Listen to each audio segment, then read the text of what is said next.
Good morning. Good morning. How are you this morning, this fine Friday day? It is Friday, isn't it? Oh, good. I needed it to be Friday. I don't know about you. I needed today to be Friday. So I trust that you're all well. If you are watching this on YouTube, feel free to find our YouTube channel. It's Abundant Life Church Videos.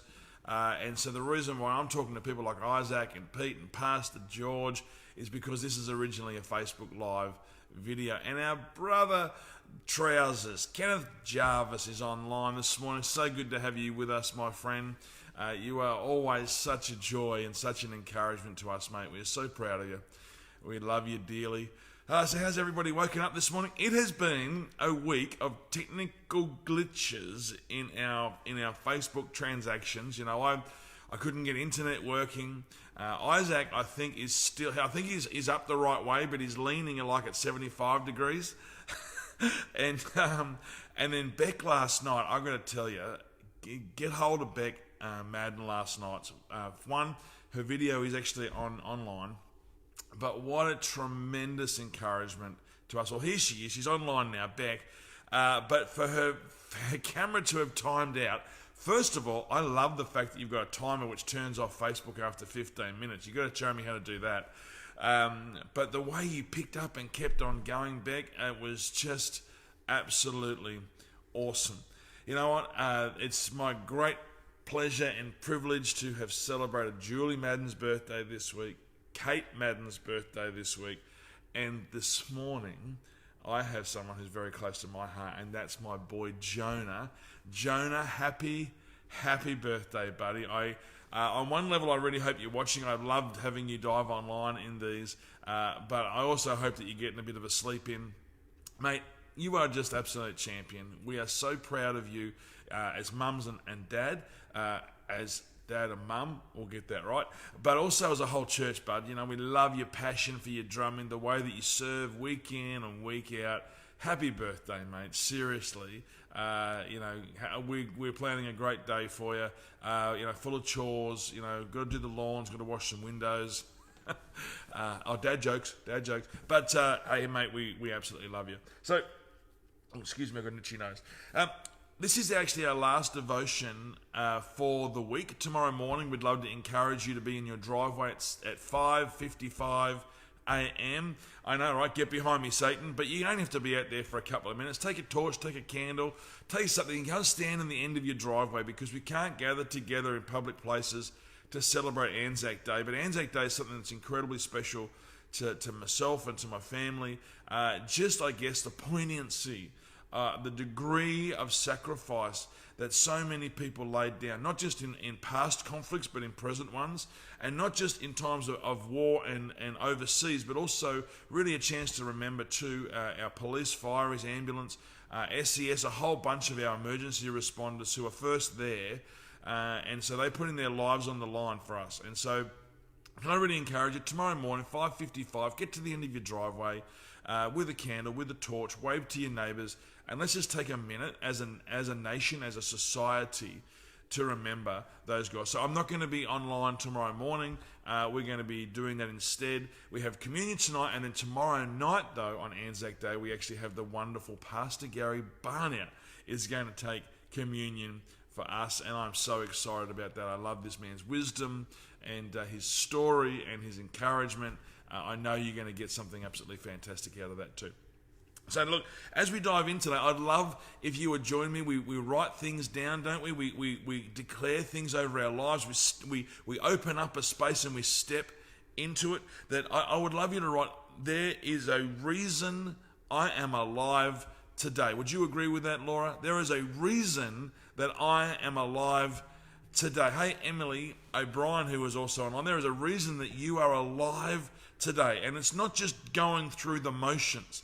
There is a plan and a purpose for your life that I've got to tell you, you can't actually get wrong if you just simply take Dad's hand.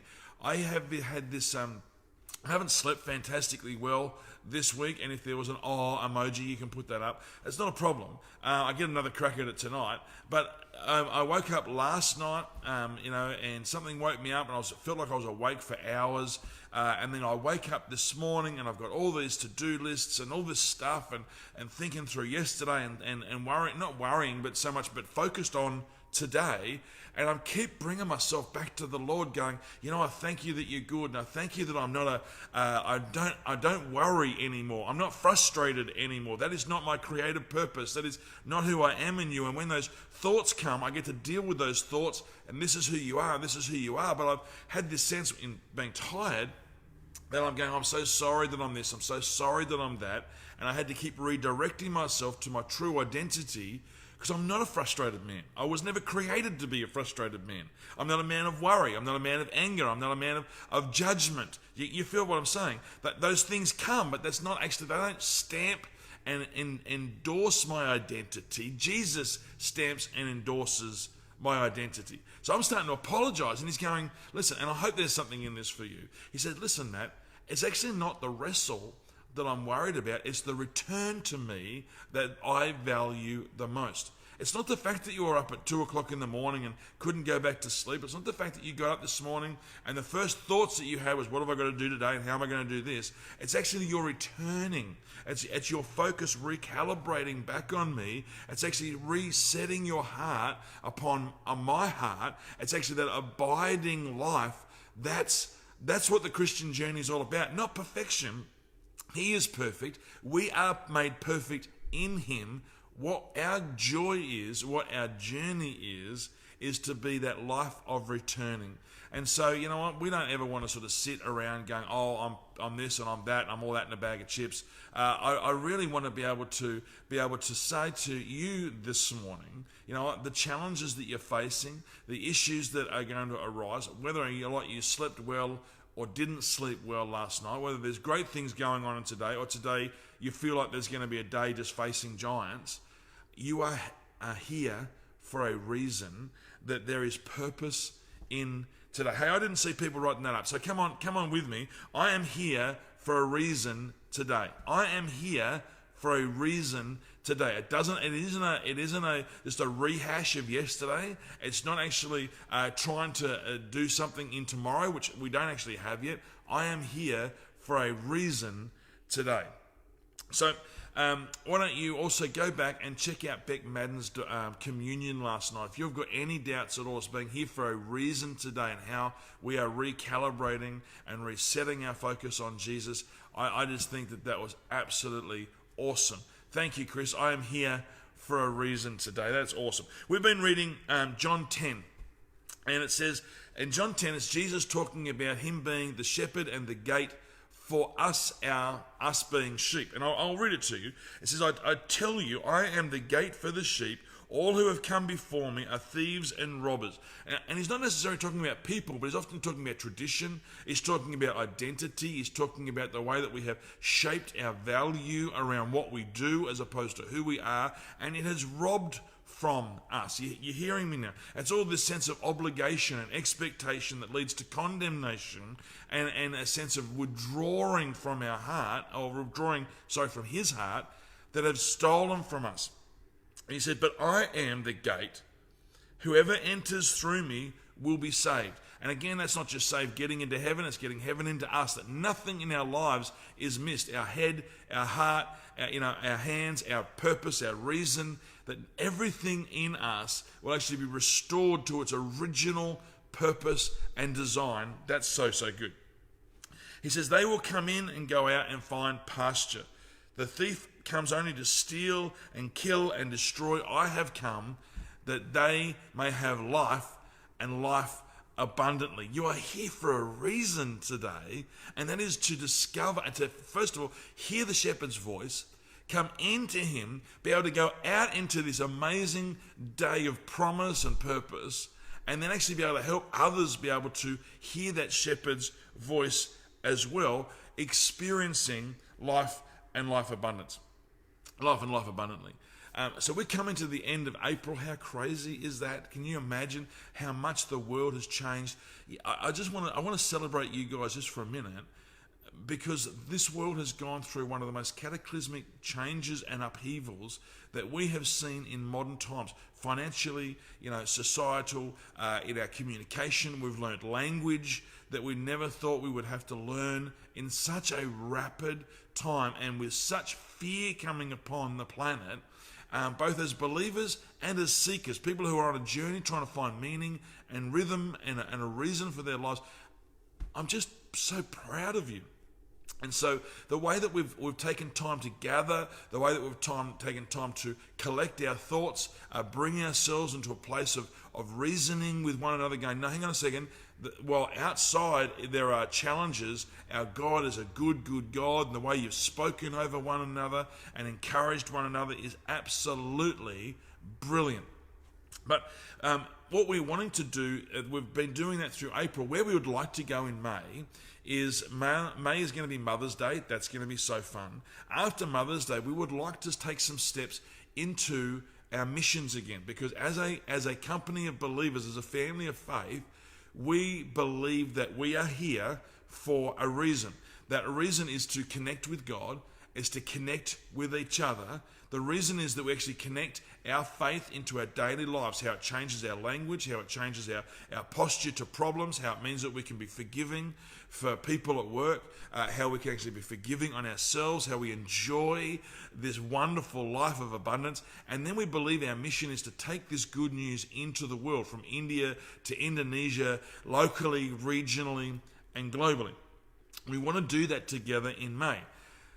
Why am I saying that now as part of this, the sheep are hearing my voice, is because the way that we are going to give in May, and you guys are the most phenomenal givers, I'm telling you right now, because I believe that you've heard the shepherd's voice who actually says you give from a place of abundance, not from a place of expectation and obligation. That you've heard my voice and you haven't listened to the voice of the devil who comes to steal, kill, and destroy, to say you don't and you can't and what if and preserve yourself and self. But you've heard the voice of the shepherd who says, come out into pasture, and then live this abundant life. I love that. And so the foundation of our giving is, as we are giving and not just waiting till May, but starting today, as you are living and loving in your world, as you are speaking words over one another in Facebook land, as you are gathering together your own little mission field in your lounge room right now, as you are going to go and celebrate a birthday, as you're going to wrap up a week's worth of work, all those things, this is your mission field, and how it is shaped and how you engage with it, how you bring blessing to it, is actually how we hear the shepherd's voice. Look, my time is done, but I do want to say two things. That this shepherd's pen, or the sheep pen that Jesus is referring to now, culturally they understood it, because all the sheep of the village, the community, would come into this pen, and all the shepherds would lay down at the gate so that wolves and stuff couldn't come in. When they would wake up in the morning, each shepherd would call to his individual flock, because he had been constantly talking to them. He'd been constantly singing over them. And so when he stood up and sang his song or did his whistle or called to his sheep, they automatically went, that's my shepherd, and they were able to follow after him. Even if you've had a bad night, even if you've had a bad day, you can hear the shepherd's voice today calling you personally into abundance. I would love to just encourage you, as we're about to pray, why don't you write this down? Let me be still and hear your voice today. Let me be still and hear your voice today. You know what, friends? We have got a world that's local. I hope you saw the wonderful Laura's video yesterday, saying how, as a company of, I keep saying that company of faith, that army of believers that is ready and prepped to serve and love our community. So find that in our Lauderdale and surrounds support group. You can do that. But we are ready to do that locally. We're ready and preparing to continue to do that globally. But it's all about how we're hearing his voice today. Let me be still and hear your voice today. Let me be still and hear your voice today, because I want to live and give from abundance. Let me be still and hear your voice today. And if you really want to, say, let me live and give from abundance. Abundance, exceedingly a number above rank or measure, above, more than necessary, super added, supremely, much more than plain, extraordinary, surpassing, uncommon, an advantage. Let me be still and hear your voice today, and let me live and give from abundance. Father God, over my friends and my family online, for those who will listen through the day, for those who will listen on YouTube, I thank you that we can hear your voice. I thank you that even though last night or yesterday may be a day of disturbance and disruption, and maybe there's areas that we haven't shone brilliantly in, we haven't exuded peace in, we haven't been maybe strong in, you are saying, I have mercy on you in this new day, and realign your heart to me, turn your face towards me, and you will find me, and you will hear my voice. It will bring you to peace and rest again, and you will give and you will live from an abundant place. Father, I thank you for my brothers and sisters, that some will see at the end of our driveway tomorrow morning, some will see online tonight for communion, some we will see in various times and places through the day, but that you always see. You are always watching. You are always singing over them. You are always taking such great pleasure and such joy in them. And I thank you that we can find that place today so freely, so readily. In Jesus' name, amen. Hey guys, thank you for your time. Oh my gosh, my gimbal has gone. See, there you go. Look, we have had another technical glitch. Isn't that just typical of the week? Oh dear. Hey, listen, love you all. Have a fantastic day. Happy birthday, Jonah. Go and love somebody.